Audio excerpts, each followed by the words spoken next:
લાઈફમાં જ્યાં જ્યાં મદદનો ચાન્સ મળે ને, દિલ ખોલીને ભગવાનની જેમ બેસી જવાનું, ક્યારેય ઘટવાનું નથી. કુદરતને તમે જેટલું લોકોને મદદ કરશો ને, કુદરત એના કરતાં વધારે તમારી કોઠી ભરી આપશે.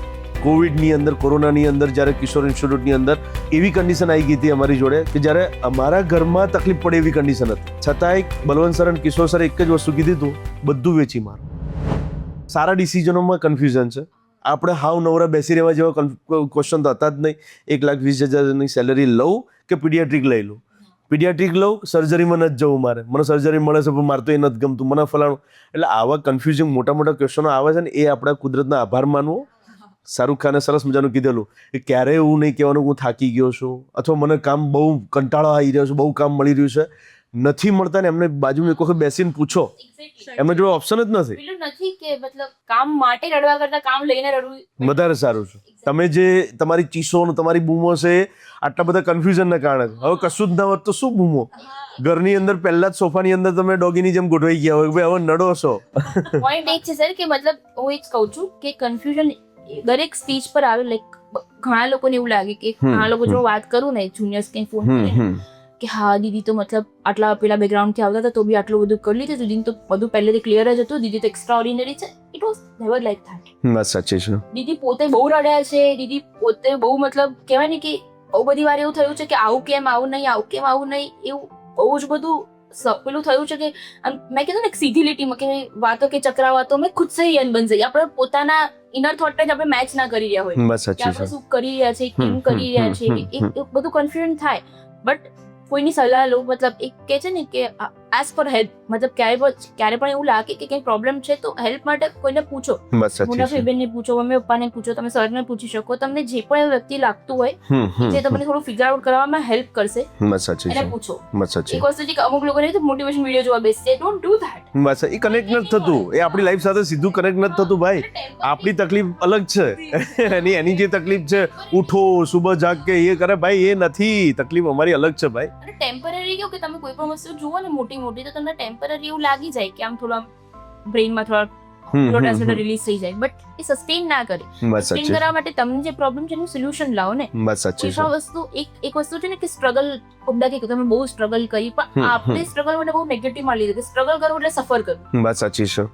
અને એકચ્યુઅલી અનફોર્ચ્યુનેટલી મારે પણ લાઈક લોંગ ટર્મ સુધી એવું જ હતું કે ઘણી વસ્તુ આમ કે હા થોડું સહન કરી લઈશું, થોડું સહન કરી લઈશું. થોડું સહન કરવામાં એક ટાઈમ તમે એવું આવી જાય છે ને કે તમે આમ બહુ થાકી લો પોતાને. સાચી છે. એટલું બધું ને કે મતલબ જેમ કે તમને ખબર છે મને થોડું ગટનો ઇશ્યુ છે કે ગટના ઇશ્યુનું એકમાત્ર કારણ કે કોન્સ્ટન્ટલી આમ મગજને લોડ હતો. એવું થયું જ નહીં કે સ્ટ્રગલ કરવું એટલે સફર કરવું એવું ના હોય. બસ સાચી છે. સ્ટ્રગલ, સંઘર્ષ મતલબ સહન કરવું ના. સંઘર્ષ તમે ત્યારે કરો કે જ્યારે તમે કોઈ સોલ્યુશન લાવી રહ્યા છો. કોઈ પ્રોબ્લેમ છે તો બેસીને સોલ્યુશન લાવો, ને સોલ્યુશન માટે ટ્રાય હાર્ડ કરો અને સ્ટ્રગલ કરો. હમણાં જેમ કે આ કિયોન માટે જ્યારે અમે પ્રયત્ન કરીએ છીએ ને, દિવસમાં 15 કલાક વર્ક જાય છે, 16 કલાક જાય છે. કાલે મેં એચઆર સરને ગાડીમાં બેસીને જ કીધું, ઘણા દિવસ પછી પાછી પેલી કિક આવી એમ કે કંઈક નવું કરીએ છે ને. એકચ્યુઅલી એને સ્ટ્રગલ ના કહેવાય, એના માટે આપણે એ સ્ટેપ મૂકવા જ પડે. એ પોતાની જાતને એ લેવલ ઉપર જો તમે અપડેટ નથી કરતા, એ લોકોને ભેગા નથી કરતા. મારે કેટલા લેવલે, ભલે ઓફલાઈનના આપણે કિંગ હોઈએ, પણ ઓનલાઈન માટે ઘણું બધું શીખવાનું છે.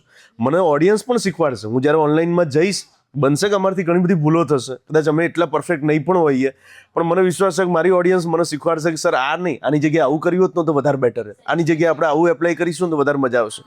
અત્યારે હું જે જગ્યાએ કામ કરી રહ્યો છું ત્યાં સ્ટુડન્ટને અમે સ્પોર્ટ્સ માટે રમવા માટે લઈ જઈએ છીએ, ડેઈલી રમાડીએ છીએ. વીકલી હું 2.5 કલાક એ લોકોને રમાડતો હતો. એ હું ફિક્સ ચાલુ કર્યું છે. તમારી વખતે હું નહોતો ફેસિલિટી આપી શકતો, પણ અત્યારે મારો જે ઓપ્શન છે તેની અંદર હું 2.5 કલાક સ્ટુડન્ટોને રમાડું છું. હવે જ્યારે સ્ટુડન્ટો 2.5 કલાક રમાડતા હતા ને ત્યારે અમને ખબર પડી કે અમારું બાળપણ પાછું આવ્યું. બલવંત સરે રમવા જતા રહેશે તો 1.5 કલાક છોકરાઓ જોડે વોલીબોલ રમે છે, ક્રિકેટ રમે છે, ફૂટબોલ રમે છે. આ બધી આઉટડોર રમત રમતા રમતા છોકરાઓ એમને કીધું કે સાહેબ હવે ટીટીનું સેટઅપ કરો ને. TT table tennis? હા કે સાહેબ લાવો ને. અત્યારે હું ટેબલ ટેનિસનો ઓર્ડર આપ્યો છે. ગોલ્ફ લાવો ને સર. એટલે મેં તો ગોલ્ફ મને નથી આવડતું. મને કે સાહેબ લાવશું તો શીખીશું ને. મેં ગોલ્ફનો એક ઓર્ડર આપ્યો છે, મેં ટેબલ ટેનિસનો ઓર્ડર આપ્યા છે, 3 પિકલ બોલ મંગાવ્યા છે. મને પિકલ બોલ સ્ટુડન્ટે ફર્સ્ટ ટાઈમ કીધું, સારું પિકલનો બોલ, પિકલ શબ્દ સેટ નથી થતો. મને કે સાહેબ પિકલ બોલ અલગ હોય, આ રીતે રમવાનું હોય. કદાચ તમે રમે છો કે નથી રમે મને જ ખબર. એ મસ્ત સ્પોર્ટ છે. તો મેં 3 સેટ એનાય મંગાવ્યા. મેં ચલો પિકલ બોલે લાવો. કારણ કે સ્ટુડન્ટોને જોડે રહેતા કારણ કે એમણે મને સરસ રીતે, મને એક વાત એમની અડી ગઈ. મને મારા હોશિયાર સ્ટુડન્ટો એવું કીધું કે સર અમને ઘરે પેરેન્ટ્સ રમવા નથી દેતા. જ્યારે ઘરે રમવાની વાત કરીએ છીએ ને પેરેન્ટ્સ અમને પકડી લે છે. બીજું, ઘરે ગયા પછી અમારા એજના અમને 10 જણ મળતાય નથી. આજુબાજુ 2 જણા હોય, 2 જણમાં અમે કેવી રીતે રમીએ સર? અહીંયા અમને અમારું ગ્રુપ મળે છે, પણ મેં કીધું કે ભાઈ તમે 2.5 કલાક તો હું રમાડું છું, તમે 5 કલાકની તમે માંગ કરો છો, તો સામે કોઈ શરત? પણ કે સાહેબ તમારે શું જોઈએ છે? મેં કીધું 360 માર્ક્સનું બાયોલોજીનું નેક્સ્ટ કીપમીટનું પેપર છે, એ કીપમીટના પેપર મારે 330 અબાઉ ઓલમોસ્ટ બેચ મારે જોઈએ. જો 50% બેચ પણ 330 અબાઉ હશે તો હું આ ડિસિઝન લઈશ. મને એમ હતું, હું બોલીને છૂટી ગયો, હું ના છૂટ્યો. બેચ સ્ટુડન્ટો એટલી બધી મહેનત કરી, એટલી બધી સ્ટ્રગલ કર્યું. હવે મારે મારા ટાઈમ ટેબલમાં સેટ કરવું પડશે કે એમના જોડે 5 કલાક વીકલી રમવા માટે કાઢવા પડશે. આ 11th માટે, આ 12th માટે, આ ઇંગ્લિશ મીડિયમ માટે. એટલે મારે 20 કલાક કાઢવાના છે આખા વીકની અંદર એમની જોડે રમવા માટે. અને સર તમે રમો છો ને અમને વધારે મજા આવે છે. થાકે લાગે છે, કારણ કે અમે હવે ઉંમરના એ પડાવમાં છીએ કે હવે અમારું ગળપણ આવશે 2-5 વર્ષ 10 વર્ષ પછી, તો અમે થાક લાગે, ઢીચણ દુખે, ના કે સર રમવું તો પડશે. ચલો જોશ સાથે રમીએ છીએ, એન્જોય કરીએ છીએ છોકરાઓ જોડે. કાલે બોલો સર કે કમર દુખે. મેં તો શું થયું? મને કે 2.5 કલાક રમ્યો ને તો કમર દુખવા આવી. મેં સાહેબ આપણે આપણી એજને લિમિટમાં રાખી અને પછી રમવાનું, કે આપણને જેટલું થઈ શકે. બલવંત સરની હેલ્થ તો બહુ સરસ છે, હવે તો જીમ કરે છે. એ આપણા બધા માટે સરપ્રાઈઝ છે. સરનું 100 ડેઝ પૂરા થવાના જીમના, કન્ટિન્યુઅસ 100 ડેઝ. એટલે સર જીમ કરે, સર હેલ્થ મેન્ટેન કરે, સર સ્પોર્ટ્સ કરે, મજા આવે છે. ટૂંકમાં અમને સાચું કહું તો અમારી 2015 એટલે શું? તમારી જોડે વિતાયેલો સમય. અમારે 2020 એટલે શું? બીજી કોઈ સરસ તમારા જેવા દીકરા દીકરીઓ જોડે વિતાયેલો સમય. અને 2025-26 એટલે શું? અત્યારના મારી જે શિવ ને અમારા બધા સ્ટુડન્ટો છે એ બધા વિદ્યાર્થીઓ જોડે વિતાયેલો સમય. એટલે તમારી જોડે જે સમય ફાળ્યો એ અમારા લાઈફનો સૌથી ગોલ્ડન ટાઈમ હોય છે. એક વખત દુઃખ પણ થાય કે સમય વીતી જાય છે, પણ સારો સમય જાય છે એનોય આનંદ છે. અને અમને વિશ્વાસ છે કે અમારા એટલા બધા ટેણિયાઓ ડૉક્ટર બનશે, ગઢ પણ અમારું સારું જવાનું છે. અત્યારે એવું છે જ, હું મારા સ્ટુડન્ટ જોડે પેશન્ટ તરીકે ફર્સ્ટ ટાઈમ ગયો. મારી જ એક દીકરી ભણાયેલી છે, ડૉક્ટર વિશ્વાસ નામ છે એનું. એના જોડે હું હમણાં મારી નાની અમથી તકલીફ હતી, મને એમ થયું કે મારા સ્ટુડન્ટ જોડે હું જાઉં, તો મેં કીધું ના જવા દે. એના જોડે હું ગયો, દીકરી જોડે બેઠો. અમે બંને નિશબ્દ હતા, કારણ કે અમે ઘણા બધા વર્ષો પછી મળ્યા. એને ઘણું બધું બોલવું હતું, મારે ઘણું બધું બોલવું હતું, પણ આપણે તો શું ઘણી બધી વાતો થતી રહે, એટલે આપણી જોડે વાતો છે. ઘણા સ્ટુડન્ટ જોડે એવું થાય કે ઘણી લાંબી ગેપ પછી મળીએ. હવે મારા માટે એ દીકરી એ નાની એમથી રમતી દીકરી જ હતી. ક્લાસની અંદર મસ્તી કરતી, તોફાન કરતી, સર આમ નહીં, સર આમ નહીં, આ ક્વેશ્ચનમાં આ જવાબ લેજો. અત્યારે એને હું ડૉક્ટર તરીકે વિઝ્યુલાઇઝ જ નહોતો કરી શકતો. ત્યાં પેલા મેડમ આવે છે, તમે કોણ? મેં કીધું પેશન્ટ છું. કે મને કે ડૉક્ટર આવશે, ડૉક્ટર મેડમ જોડે સમય ઓછો છે, અમને તરત ઓટીમાં જવાનું છે, તમારું કામ હોય ફટાફટ મળી લેજો. હા હું ચોક્કસ, હું 5 મિનિટમાં મળી લઈશ. પછી થોડીક વાર લાગીને મેં ડૉક્ટર આવે છે, એટલે કે હા ડૉક્ટર આવશે, પણ તમે વેઇટ કરો, આ રીતે તમે ઉતાવળ કરો ના મેળાવ. મેં તો કશો વાંધો નહીં, હું બેઠો શાંતિથી બેઠો. પછી જેવી ડૉક્ટર દીકરી આવી, શું રૂઆબ એનો, જે એની એન્ટ્રી થઈ, લોકો બધા અટકી ગયા, ડૉક્ટર આવ્યા. આમ જતી હતી, મને જોઈ એટલે આમ વળીને પાછી આવી, મને અહીં પગે લાગી. એટલે બધા હોસ્પિટલમાં સ્તબ્ધ કે આ શું થયું. મેં કીધું આ પેશન્ટ છું અને એનું ટીચર છું. એટલી શાંતિ મળી, એટલું સારું લાગ્યું. મેં તો હાઈશ, દીકરીઓ ભણાવી, અમારી દીકરીઓ આટલી મોટી બની. પછી અમે અંદર બેઠા, થોડી વાર વાતચીત કરી, એટલું બધું સારું લાગ્યું એની અંદર. એટલે હવે તમે પણ આવી હોસ્પિટલ એસ્ટાબ્લિશ કરશો, અમે પેશન્ટ તરીકે આવીશું. હું ઇન્ટ્રોડક્શન નહીં આપું, હું સીધો બહાર આવીને રિસેપ્શનમાં ઉભો રહી જઈશ. હું પેશન્ટ છું, મારે મળવાનું છે, હું જોવું તો ખરું તમારું કેવી રીતે ઓર્ગેનાઇઝ સિસ્ટમ ચાલે છે. બહુ મજા આવી. ભગવાન કરે તો પેશન્ટ તરીકે કદે ના પણ ઉંમર તમારી હોસ્પિટલના પેલું પહેલા દિવસે ઇનોગ્રેશન. વાત સાચી, પણ ઉંમરનું કામ કરવાનું છે, વાસ્તવિકતા સ્વીકારીને ચાલવી રહી. અત્યારે કુદરતે બધો જ સાથ આપ્યો છે છેલ્લા 15-20 વર્ષથી. આવીને આવી 20 વર્ષ 25 વર્ષ હેલ્થ રહે એવું જરૂરી નથી. તો જે જરૂર પડશે એને સ્વીકારીશું. અને એ પ્રમાણે મને ખબર છે કે મારી દીકરીઓની લાડ એટલો બધો હોય છે. મારે તો કેવું થાય છે, ક્લાસની અંદર હું એક એક્ઝામ્પલ ના આપી શકું. મને ફોર એક્ઝામ્પલ કેન્સર થયું તો આવું જે એક્ઝામ્પલ આપી દીધું બહાર ઝઘડો આવી જાય, સર તમારે આવું એક્ઝામ્પલ નહીં આપો. એટલે પણ મારે અમારા વખતે તો રેડી પણ મને ખબર છે. અને કિશોર સરને બહુ એવી આદત હતી, મતલબ એમનો અવાજ બહુ બોલે ને તો એમનો અવાજ થોડો પેલો થઈ ગયો હતો. અને 2-3 વખત એમને આદત હતી કે ઘડી ઘડી એવું બોલવાની. તો અમે લોકો એટલો દુઃખ થઈ જાય, લોકો ઝઘડો કરાવી દે. જ્યોતિ તો રડવા જ લાગે. જ્યોતિ કોરબા અને મસ્ત દીકરી, બહુ ડાઈ દીકરી અમારી. અને એ અત્યારે કોન્ફિડન્ટ થઈ ગઈ છે. અત્યારે અમારા કેટલાક ફંક્શનોની અંદર સ્પીચ આપવા ઊભી રહે એટલે જ્યોતિ. મને યાદ છે જ્યોતિનો એક કિસ્સો હું નાનો તો શેર કરું. જ્યોતિના કોલેજની અંદર લાસ્ટ યરની અંદર એક ફંક્શન હતું અને એની અંદર એ લોકોને એવું પૂછેલું કે આમાંથી બેસ્ટ ફેકલ્ટી તરીકે તમારે કોઈ ટીચર વિશે બોલવાનું છે. એટલે બધાએ ત્યાંની જ ફેકલ્ટી વિશે બધા બોલ્યા. અને જ્યોતિએ સ્પીચ મારી ચાલુ કરી ત્યાં ડૉક્ટર અજય સર. અને મેં કીધું તું શું કરે સાહેબ, બધા સાહેબોના તો મોઢા એકદમ કડવા થઈ ગયા કે પણ મારા બેસ્ટ સર તમે જ હતા. મારા કોલેજની ભલે મારી 5 વર્ષની જર્ની હોય પણ મારા બેસ્ટ સર હજી સુધી અજય સર જ હોય તો હું કેવી રીતે એ સરનું વિશે બોલું. આખી સ્પીચ પતીને પછી મને એક જણે પૂછ્યું કોણ હતા, મેં કીધું મારા 11th-12thના સર હતા. એટલે આ લગાવ છે, આ જોડાણ છે, દરેક બેચ જોડે હોય છે, દરેક બેચ સ્પેશિયલ છે, પણ તમારી બેચ પણ એટલી જ નજીક હતી મારા માટે અને આખી બેચથી એવી લગાવ હતો જબરદસ્ત. અને દીકરીઓ અમે બધા લાડ, મને ઘણી વખત બોય સ્ટુડન્ટ્સ કહે તમે દીકરીઓનો બહુ લાડ કરો. મેં દીકરીઓ હોય જ છે, જેના ઘરે દીકરીઓ હશે ને એ બાપ સમજી શકશે. ભલે દીકરાઓ 2 હોય 3 હોય, એક જ દીકરી હોય પણ દીકરી એ દીકરી હોય. દરેક બાપ માટે, દરેક ટીચર તરીકે અમારો રોલ પણ એ જ છે, એક ફાધર તરીકેનો જ રોલ છે. પણ સરસ જર્ની પછી જ્યારે આ બધા તમે આવા ટોક માટે બેસો ને ત્યારે એવું લાગે કે આહા તમે શું એચીવ કર્યું ને અમે જે વાયું. હું તો આ લગભગ દરેક વીકમાં બોલાતું સેન્ટેન્સ છે, ખેતરમાં જે વાયું તો હવે ઉગી નીકળ્યું છે. અમે જે મહેનત તમારી પાછળ બેફામ રાત્રે 12 વાગ્યા નથી જોયું. મારા ઘરે તમને બોલાવી લેતો હતો ડિફિકલ્ટી માટે, હું તમારા ઘરે આવી જતો હતો, પણ જે મહેનત કરી એ મહેનત અત્યારે ઉગી નીકળી છે. અને તમે લોકો લાઈફની અંદર હજી બહુ બધા મુકામ સર્વ કરશો, કારણ કે હજી તમારી એજ એ નથી કે જે તમે શું મેળવવાનો છે તમને હજી ખબર નથી. અમે તમારું ફ્યુચર જોઈ શકીએ છીએ કે જેની અંદર તમે સ્કાય ઇઝ ધ લિમિટ જેવું જશો. મોટી મોટી હોસ્પિટલોની અંદર આ ડૉક્ટર છે ને ફલાણા ડૉક્ટર છે, આ ડૉક્ટરે આ હોસ્પિટલમાં હતા ને હવે આ હોસ્પિટલની અંદર છે, પોતાની હોસ્પિટલ ઓપન કર્યું છે, પોતાનું એઆઈ જનરેટેડ મોડલ લાયા ને ફલાણું લાયા. કારણ કે તમારે હવે જનરેશન સાથે એઆઈ સાથે પણ ચાલવાનું છે, મજા આવશે તમારા. હું તો એમ માનું કે તમારી બધાની પ્રગતિમાં જાણો અમારું જીવન જીવાઈ ગયું ને અમને એવું લાગે છે. આ ફેક્ટ વસ્તુ છે, કોઈ રિગ્રેટ નથી. હું હવે એક વસ્તુ પોડકાસ્ટ ઉપર કહી દઉં, કારણ કે વિરોધ કરવાવાળા તમે બે જ છો. હું એચાસન ઘણી વખત કહું કે જ્યારે જિંદગીના છેલ્લા દિવસો હશે ને મોઢા પર એવડી મોટી સ્માઇલ હશે ને કે જે કર્યું છે ને એ ઉગી નીકળ્યું. મારી દીકરીઓએ, મારા દીકરાઓએ કેવા સર્જનો બન્યા છે, કેવા પીડિયાટ્રિક ને કેવા ગાયનેકોલોજીસ્ટ, કેટલા આ તે આખી ફિલ્ડ ભરાઈ ગઈ છે મારા વિદ્યાર્થીઓથી. અત્યાર સુધીમાં એવું હતું કે બલવંત સર, કિશોર સરના ભણાયેલા સ્ટુડન્ટો આવતા હતા, કારણ કે હું મારા ફિલ્ડમાં 2011થી આવ્યો હતો. હવે મારા ભણાયેલા ડૉક્ટરો બહાર નીકળવા માંડે, કારણ કે તમે 2015ની અંદર જો કમ્પ્લીટ કર્યું હોય તો જે એમડી કમ્પ્લીટ કરીને નીકળે એ હવે જસ્ટ બહાર નીકળવાના ચાલુ થયા. હવે બધાનો ઓપનિંગના કાર્ડ આવે, વિઝિટિંગ કાર્ડ મૂકીને જાય કે સર અજય સરને કહેજો ને કે ભાઈ અમારી હોસ્પિટલનું ઓપનિંગ છે. તમારી લાઈફ જર્ની છે ને તમને નોર્મલ લાગે, અમારા માટે તો ઓહો આ સપનું છે જેના માટે અમે મહેનત કરી, હજી કરતા રહીશું. જ્યાર સુધી હેલ્થ સાથ આપશે, જ્યાર સુધી પબ્લિક સાથ આપશે, ત્યાં સુધી આની આ જ મહેનત કરે જઈશું. અને અમારા માટે આ જુનૂન છે, સ્ટુડન્ટોને ભણાવવા એ જુનૂન છે. એટલે મજા આવી આ જર્નીની અંદર.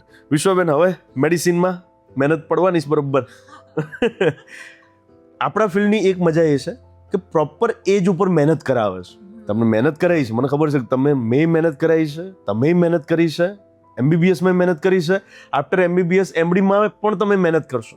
આપણા ફિલ્ડની અંદર સૌથી સારી વસ્તુ એ છે કે 1 વર્ષ 25 વર્ષ 27 વર્ષ સુધી મહેનત તમે કરી લેશો પછી બુક્સ બદલાવાની નથી. કોઈ એઆઈ વસ્તુ તમારા નોર્મલ એજ્યુકેશનને ચેન્જ નથી કરી નાખવાનું. ક્યારે એવું નથી થવાનું કે તમે આ વસ્તુ કરતા હતા પણ ફિલ્ડ ચેન્જ થઈ ગયું અથવા એ બિઝનેસ બંધ થઈ ગયો. આપણા બિઝનેસમાં ક્યારે રિસેશન નથી આવતું, ક્યારે પડતી નથી આવતી. કોરોનાએ પણ આપણા ફિલ્ડને પ્લસ જ કર્યું, રિસ્પેક્ટને પ્લસ કરી, ઇન્કમને પ્લસ કરી. માણસ પોતે પોતાની લાઈફની અંદર શું ઈચ્છે છે? સારું રિસ્પેક્ટ મળે, સારું અર્નિંગ મળે, પૈસા સરસ હોય, રિસ્પેક્ટ સરસ હોય, સરસ મજાની હેપી લાઈફ હોય. અને જ્યારે કોઈને મદદ કરવાની હોય ત્યારે આપણા ખિસ્સા ખાલી ના હોય. હમણાં ફ્રાન્સીબેનને હમણાં આપણો ટોક ચાલુ છે એના પહેલાં એક નાની એમથી ચર્ચા કરી કે આજુબાજુ લોકો મદદ માગવા માટે આવે છે. તો બેટા હવે આપણે એ સ્ટેજ ઉપર જઈ રહ્યા છે, કુદરતનો અઢળક આભાર માનવો કે એ લોકોને ખબર છે કે અહીંયાથી મદદ માંગી શકાશે. એ જ મંદિરમાં લોકો જઈને હાથ જોડીને મદદ માગે છે કે જે મંદિરમાં ભગવાનની મૂર્તિ હોય. કેમ પથ્થર ઉપર લોકો ધોબીના ઘાટ ઉપર જઈને આજીજી નથી કરતા કે તું મને? એટલે કુદરતનો ઓલવેઝ આભાર માનવો કે આપણને એ સ્ટેજ ઉપર મૂકી રહ્યા છે. કદાચ અમને એ સ્ટેજ ઉપર મૂક્યા હતા તો અમે તમને ફ્રી ભણાવી શકે. તમારી જોડે જે મદદ માગવા માટે આવી રહ્યા છે એ આશાએ આવી રહ્યા છે કે હે ભગવાન આ લોકોને હજી વધારે મળે થી લઈને મેં એક સરસ મજાનો એક વિડીયો જોયેલો. એમાં એક રેસ્ટોરન્ટમાં એક વ્યક્તિ જાય, અંદર જમે અને બિલ આપવાના ટાઈમે નીકળી જાય, પાછું રેસ્ટોરન્ટમાં જાય, જમે અને નીકળી જાય. આવું વચ્ચે 1-2 મહિને રિપીટ કરતો જાય. હવે એ હોટલ નાની હતી, પછી થોડીક હાઈફાઈ થઈ, પછી તો એ 5 સ્ટાર હોટલ બની ગઈ. હવે 5 સ્ટાર હોટલ હોય, સિક્યુરિટીથી લઈને CCTV કેમેરાથી લઈને બધું જ હોય. હવે એ જગ્યાએ પણ એ વ્યક્તિ જમવા માટે આવ્યો અને જમ્યો અને પછી બિલ આપ્યા વગર નીકળી ગયો ને એટલે તરત કેમેરાની અંદર કેપ્ચર થઈ ગયો. એટલે સિક્યુરિટી તરત દોડતા આવ્યા અને એના મેનને પૂછ્યું સર આ રીતે આ વ્યક્તિ કરે છે, અમે પકડી લઈએ અને પોલીસને બોલાવીએ, ફલાણું બોલાવીએ. ત્યારે એ હોટલના માલિકે કીધું હતું બની શકે કે એના એ જ આશીર્વાદના કારણે આપણી એ સામાન્ય હોટલમાંથી અત્યારે 5 સ્ટાર હોટલ બની છે. ક્યારેક કેટલાકના પૈસા કામ લાગે, કેટલાકના આશીર્વાદ કામ લાગે. બની શકે અમારી પ્રગતિમાં તમારી દીકરીઓના આશીર્વાદ અમારા માથે છે અને એના કારણે જ અમે અત્યારે પ્રગતિ કરી રહ્યા છીએ. એટલે લાઈફમાં જ્યાં જ્યાં મદદનો ચાન્સ મળે ને દિલ ખોલીને ભગવાનની જેમ બેસી જવાનું, ક્યારેય ઘટવાનું નથી. કુદરતને તમે જેટલું લોકોને મદદ કરશો ને કુદરત એના કરતાં વધારે તમારી કોઠી ભરી આપશે. કોવિડની અંદર, કોરોનાની અંદર જ્યારે કિશોર ઇન્સ્ટિટ્યૂટની અંદર 95 જણની ટીમ હોય, મહિને 25 30 લાખના 40 લાખના પગાર થતા હોય અને એકદમ કોવિડની અંદર આખું ઇન્સ્ટિટ્યૂટ સ્ટોપ થઈ જાય, ત્યારે એવી કન્ડિશન આવી ગઈ હતી અમારી જોડે કે જ્યારે અમારા ઘરમાં તકલીફ પડે એવી કન્ડિશન હતી. છતાંય બલવંત સર અને કિશોર સર એક જ વસ્તુ કીધી હતું, બધું વેચી મારો, બધું કાઢી નાખો. જ્યારે આપદા આવે, તકલીફ આવે ત્યારે તિજોરીઓનું કોઠીઓ બધી ખુલ્લી મૂકી દેવાની. ત્યારે જ્યારે એ પરિસ્થિતિ જશે ને પછી કુદરત તમને એના કરતાં બમણું ભરી આપશે. તમારી લાઈફની અંદર પણ તમને એ સ્ટેજ મળ્યું છે, દિલ ખોલીને મદદ કરજો. ક્યાંય આંકડાઓ લખવાના રહી જાય ને તો ચિંતા ના કરતા, કુદરત જોડે એના કરતાં મોટા ચોપડામાં તમારા બધા હિસાબો લખાય છે. તમે જે મદદ કરશો એના કરતાં 100 ગણું કરીને કુદરત તમને પાછું આપશે. અમે જ્યારે ભણતા ત્યારે અમને ખબર નથી કે આવા કરોડોના એમ્પાયરના અમે મેનેજિંગ ડાયરેક્ટર બનીશું, ઓનર બનીશું. અમને હતું કે અમે કંઈક હું સાચું કહું ને, જ્યારે હું ભણતો હતો ત્યારે મારા મગજમાં એક ગોલ ક્લિયર હતો કે જ્યારે મારી જોડે 10 લાખ ભેગા થઈ જશે ને પછી હું 10 લાખ ઉપર જમીનો લઈ લઈશ ને ફલાણું કરી લઈશ ને જીવન જીવાઈ જશે. 10 લાખ પછી 1 કરોડ ભેગો થઈ જશે ને, 1 કરોડ આવી ગયા પછી 1 કરોડમાં તો હું મારી એના એફડી કરી નાખીશ ને એસઓપી કરી નાખીશ, ફલાણું કરી. તમારી જોડે આ બધા ગોલ હશે જ. 1 કરોડ આવી જાય ને તો 1 કરોડમાં તો હું આમ કરી નાખું, તેમ કરી નાખું, એના પરથી જિંદગી જીવાઈ જશે. અત્યારે કુદરતે ખોબે ને ખોબે ઠાલવ્યું છે, જેની ગણતરીઓ અમને ખબર નથી અને ક્યાં કેવી કેવી જગ્યાએ જાય છે. હું મારા સ્વભાવને હજી અંદર એડ કરું. હું ગામડે જાઉં ને તો હાથે કરીને 100 રૂપિયાના 200 રૂપિયાના આખા બંડલ મૂકીને જાઉં. જ્યાં ચાન્સ મળે મદદ કરવાની, જ્યાં ચાન્સ મળે મદદ કરવાની. ખરેખર આ મારા એથિક્સથી વિરુદ્ધ મેં આ બધી વસ્તુઓ કીધી છે, કારણ કે દાનમાં એવું હોય કે ડાબા ખિસ્સામાંથી કાઢો ને જમણા ખિસ્સાને. પણ હવે સ્ટેજ પણ એવું મળ્યું છે કૃષ્ણ જેવું કે જેની અંદર મારા અર્જુનને હું નહીં શીખવાડું તો ક્યાંક ને ક્યાંક હું ખોટો ઠરીશ. મારા ઉપર જઈને જવાબ આપવાના છે કે ભાઈ તમે જ્ઞાન ના આપ્યું. કૃષ્ણ તો બધાનો હિસાબ લે છે. કુરુક્ષેત્રમાં ભીષ્મનો હિસાબ લીધો હતો અને દ્રોણનો હિસાબ લીધો હતો. ક્યાંક મારો હિસાબ ઉપર જઈને થશે ત્યારે મારે કહેવું પડશે કે ભાઈ મારા અર્જુનને મેં કેમ નહોતું કીધું, કારણ કે ભીષ્મની જેમ મારી ભીષ્મ પ્રતિજ્ઞા હતી કે હું મારા દાનને ક્યારે રિવીલ નહીં કરું. પણ આ સિચ્યુએશન એવી આવી કે જેની અંદર મારા દાનને રિવીલ કરવું પડ્યું. વોટ એવર, નેગેટિવ લોકો નેગેટિવ લેશે, કેટલાક લોકો એમ લેશે કે સર એનું એડવર્ટાઇઝિંગ કરે છે, જવા દો. મારા અર્જુનને મારે શું કહેવાનું હતું એ યોગ્ય સમયે મારે કહેવું રહ્યું, કારણ કે આ કેમેરા ચાલુ થયા પહેલાંની જે ચર્ચાઓ હતી એ ચર્ચાઓનો નિષ્કર્ષ પણ મારા આ સ્ટોકની અંદર કહેવું રહ્યું. ચલો દીકરા, તો આ આખી જર્ની, ડૉક્ટર તરીકેની જર્ની, અત્યારે હું થોડુંક ઇમોશનલ પણ થઈ ગયો બધી વસ્તુ વાતો કરીને, પણ આ બધી જર્નીઓની અંદર ક્યાંક ને ક્યાંક આપણને સેવા કરવાનો અઢળક ચાન્સ મળશે. જો કિશોર સર તમને સૌથી વધારે વાલા છે, કિશોર સરનો 29/10 બર્થડેના દિવસે ફ્રી ઓપીડી પણ તમે કરી શકો, જેમાં ક્યાં ડાયરેક્ટલી ઇનડાયરેક્ટલી તમે કોઈનો લાભ આપી દેશો. તમારી જોડે એવાય પેશન્ટ આવશે કે જેની અંદર એમની બિચારાની આર્થિક કન્ડિશન વીક હશે, એમને હેલ્પ કરીશું થી લઈને કમાઈશું. હું એવું નથી કહેતો પૈસા અઢળક કમાઈશું તો આપી શકીશું. ઘણા લોકો એમ જ કે સેવા જ કરવી છે સાહેબ, બધું મફતમાં તમે કરવા માંડો. હું મફતમાં કરવા માંડીશ ને તો એ સાધુ જેવી હાલત થઈ જશે. જે ઉપદેશ આપી શકે મદદ ના કરી શકે. મારો ઉપદેશ આપવો છે, મદદ કરવી છે, પૈસા કમાઈશ, મદદ કરીશ. આ બંને વસ્તુને પહેલાં લઈને ચાલીશ. તો આ તો સેવાઓના ચાન્સ મળે છે, એ પણ આપણે કુદરતે આપણને સારું પ્લેસ આપ્યું છે. મારા કેટલાય એન્જિનિયરિંગના સારા મિત્રો છે જે મોટી કંપનીના હેડ છે, એમને મદદ કરવી છે, મદદ કરવા માટે માણસો નથી મળતા. એટલે આપણે વસ્તુને મગજમાં સાથે રાખીને ચાલીશું, પૈસા કમાઈશું, લક્ઝરિયસ લાઈફ જીવીશું, લાઈફને એન્જોય કરીશું. રોજ સવારે વિચારીશું કે આજના દિવસને સ્પેશિયલ કેવી રીતે બનાવી શકાય. મેં આ વસ્તુ મારી લાઈફમાં ઉતારી છે. ગમતી વસ્તુ બધી જ લેવાની, જે વસ્તુ જમવામાં ગમે છે બેસ્ટ જમવાની વસ્તુ એ જ ખાવાની. કપડાઓમાં જે બેસ્ટ ગમે છે, મારા ફ્રાન્સીબેનને તો ખર્ચો કરતાં શીખવાડવું પડે છે. ખર્ચો કર. મારી દીકરી મને ક્વેશ્ચન પૂછેલો કે સર 1,20,000 મને સેલરી મળે છે, મારો ખર્ચો 10,000નો નથી, તો હું શું કામ પીડિયાટ્રિક બનું? એવા મોટા ક્વેશ્ચનો નાખે ત્યારે હું મૂંઝવણમાં મુકાઈ જાઉં. બેટા ઊભી રે, ખર્ચાઈ કરીશું, લાઈફને એન્જોય કરીશું, આખું વર્લ્ડ જોઈશું.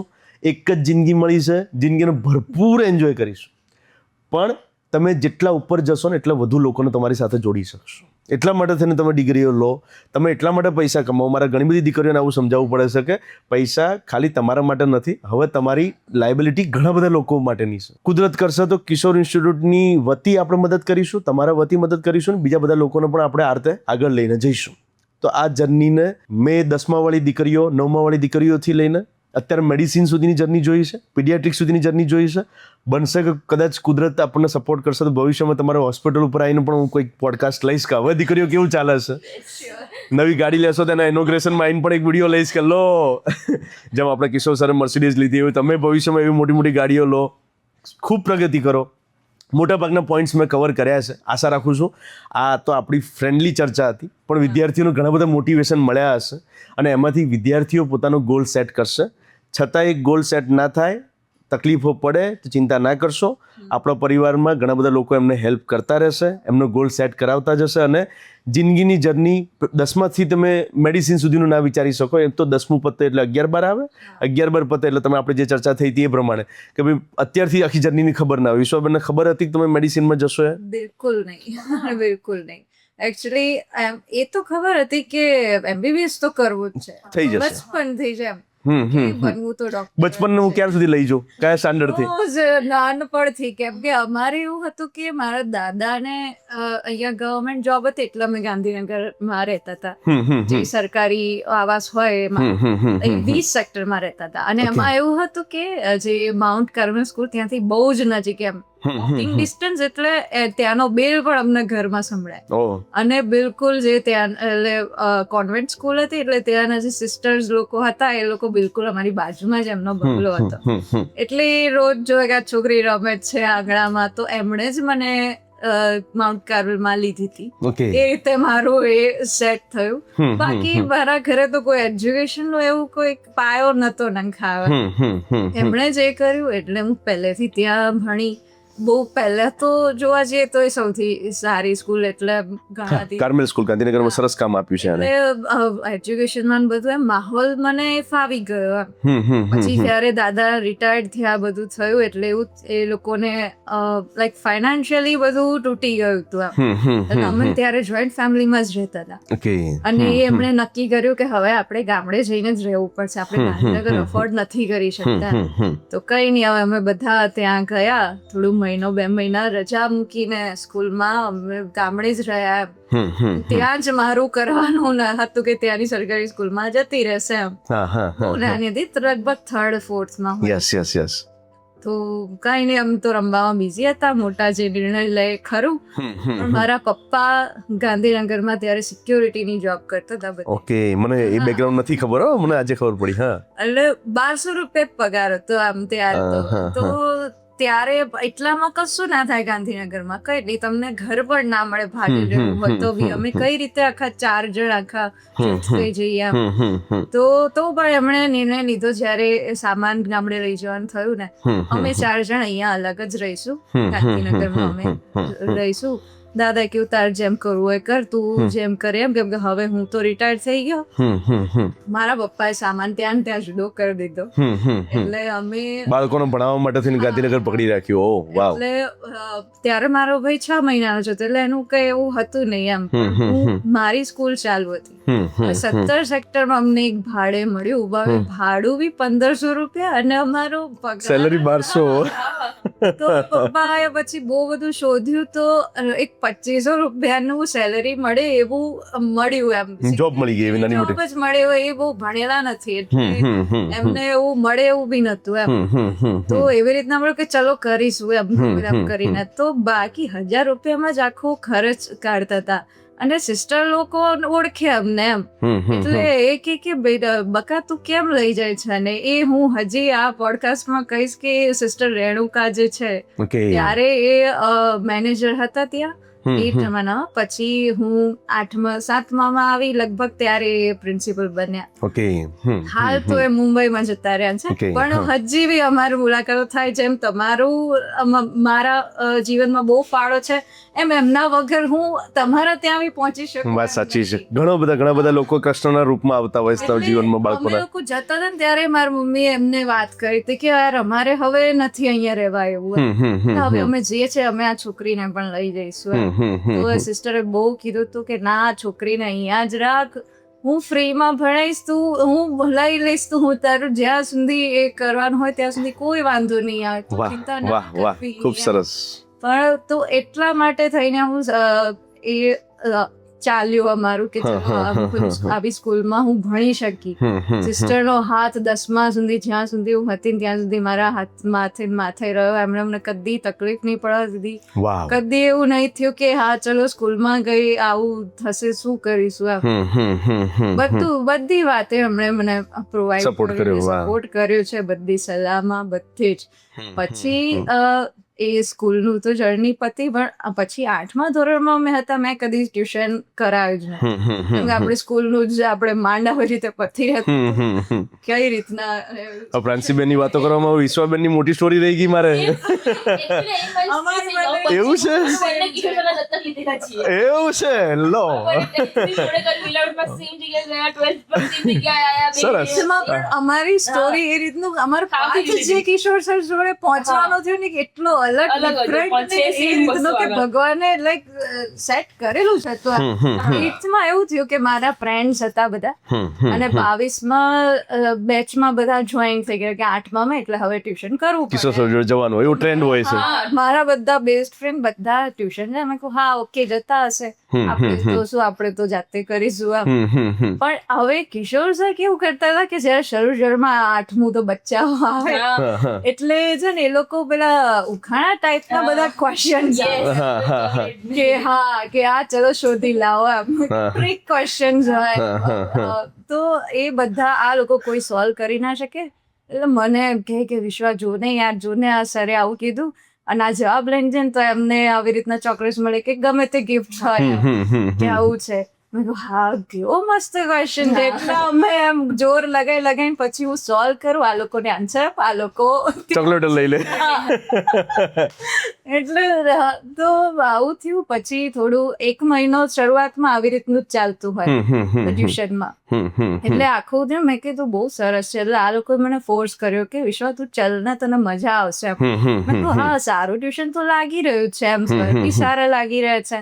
મેં કહ્યું મારે ઘરે પૂછવું પડે, જોઈએ. મેં ઘરે પૂછ્યું તો મમ્મીએ ના પાડી દીધી કે સ્ટ્રગલમાં તકલીફ પડે. વાત સાચી. વાંધો નહીં, કે હાલ જો તને જરૂર લાગે છે. મેં કીધું ના, એવું કઈ ખાસ નથી, મને ગમ્યું એટલે કીધું મેં.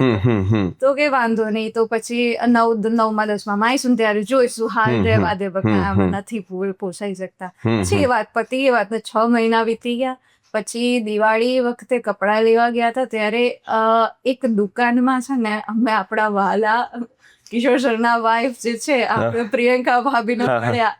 હવે અને બાય ચાન્સ એવું નીકળ્યું કે મારા મમ્મી અને પ્રિયંકા ભાભી બહુ ફ્રેન્ડ્સ નીકળ્યા. ઓહ વાવ. તો એ લોકો બસ વાતો કરતા હતા. એમણે કીધું કે મારી છોકરી 8માં આવી છે, એટલે એમણે ઓબ્વિયસલી કીધું કે તું ટ્યુશન ક્યાં કરાવ છો? કે ના, ટ્યુશન નથી કરાવતા. કે અમારા ત્યાં આવી જાઓ કે બહુ સારું ચાલે. એમણે નામ દીધું કે કિશોર ક્લાસીસમાં. મમ્મી આ તો પેલું ટ્યુશન છે તમારે જવાનું હતું આમાં તો. એ જ એટલા પછી મમ્મીએ પછી જે હતું એ કહી દીધું કે યાર અમારે અફોર્ડ થાય એવું નથી, એટલે કશો વાંધો નહીં, હું 9મા 10મા વિચારીશ. પ્રિયંકા ભાભીએ કીધું કે અરે બેન, તમે શું ચિંતા કરો છો, તમે આવો તો ખરા, એકવાર તો ખરા, છોકરીને જોવા દો કેવું લાગે છે. તમે બી જુઓ, શું લાગે, એની ચિંતા જરા ના કરશો, હું બેઠી છું. યસ. અમારા ભાભીનો સ્વભાવ પણ એટલો જ માયાળુ, મને ખબર છે. એ રામ સીતા છે એટલે સ્વભાવ એક જ રહેવાનો. એટલે એમના થ્રુ પછી હું બીજા દિવસે એટલે મારા 6 મહિના વીતી ગયા એટલે હું સેકન્ડ સેમ થઈ ગઈ તો ત્યારે કે મેં કીધું હા યાર કેટલું સરસ છે હું તો શું ભણતી હતી અત્યાર સુધી બસ સાચી છે. કિશોર સરને ભણાવ્યા પછી આપણને ખબર પડે તો આ એજ્યુકેશન આવું હોય. અને same આવું થયું તો મારે તો જો કે અઠવાડિયા પછી ગેટ પાસ આવ્યો તો આવું થયું ત્યારે તો હું પાછળની બેન્ચ જ બેસતી હતી કે ન્યૂ સ્ટુડન્ટ્સ હોય એટલે પાછળ બેસવાનું થાય પહેલા. એ જ એટલે પછી ગેટ પાસ આવ્યો એ જ આપણે છેલ્લે સુધી ઉભા રહ્યા મને ખબર જ નથી કે આ બધું શું હોય ઉભા રહ્યા એટલે બધા જોયે કે આ કોણ છોકરી આવી ગઈ એમ કરવામાંથી બહુ ઓછા જણ હતા આ કોણ આવી ગઈ મોસ્ટલી ગુરુકુળ કડીમાંથી વધારે હતા ત્યારે પછી એમ મારી જર્ની ચાલુ થઈ ત્યારે પછી એ તો ચલો 6 મહિના તો પતી ગયા પણ પછી જયારે 9th આવ્યું ત્યારે સરે પછી બોર્ડ પર બધું ગણતરી લખીને બતાવી કે યાર આપણે ફી નું સ્ટ્રક્ચર આ રીતનું રહેશે એટલે મારા મોઢા પર ટેન્શન આવ્યું ઘરે જઈને શું કરીશ એમ કે આપણે ફી ભરવાની તો થશે જ આવું તો આ કરાય ને એટલે હું ટેન્શનમાં એમ એટલે સર મારી તરફ જ જોતા હતા કે આ મને સર ઓળખી લેશે કે આ તકલીફમાં છે. મને ટેન્શન આવે સર તો મારી તરફ જ જોવે છે એ છે પછી કઈ બધું પછી કરીશું ચાલ ને ઘરે વાત તો કરીશું નહીં તો કઈ વાંધો નહીં આપણે અત્યાર સુધી ટ્યુશન વગર કરતા જતા જોઈ લઈશું બહાર નીકળીને સર એવી મને આવી રીતે ઓફિસમાં બોલે આવી જા બેટા મેં કીધું ઓકે ચલો ત્યાં જઈને એમણે આ શબ્દ બોલ્યો આજ સેમ કે બેટા તું જ્યાં સુધી ભણે ને ત્યાં સુધી ભણાવવાની જવાબદારી મારી. દત્તક દીકરી ઘણા બધા છે ને મને ખબર.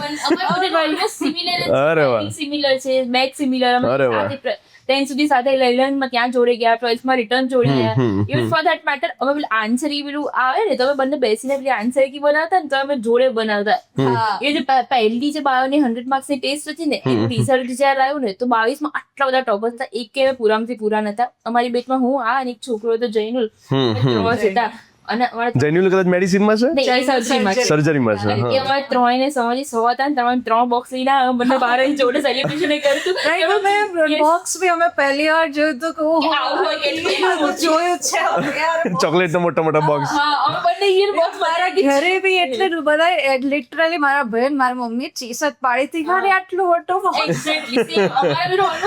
કિશોર ઇન્સ્ટિટ્યૂટમાં ચાલતી નાની નાની વસ્તુઓ ઘરે કેટલી સેલિબ્રેટ થાય મને આજે ખબર પડે. અમે તો કરે જઈએ છીએ કર્મ કરે જઈએ છીએ. એવી આદત છે કે હું જન્મી ને ત્યારથી બધું લખી રાખે કે ભાઈ આ દિવસે આ કરાયું આ દિવસે આ કરાયું દરેક વસ્તુ નાની મોટી લખી રાખી છે. તો મારી મમ્મીની બુકમાં લખેલું છે કે આ તારીખે ફ્રાનુને સવારે 100 બાયોલોજીમાં આવ્યા તો ચોકલેટો મળી કશું મોટી ડાયરીમાં બહુ બધું મમ્મી લખી રાખી ડે વાઇઝ એમાં બી આ લખેલું છે. અને મને જે પેલું પેપર હતું કે જેમાં બંને આમ સાથે સોલ્વ કરી બંને સેમ તો પૂરેપૂરા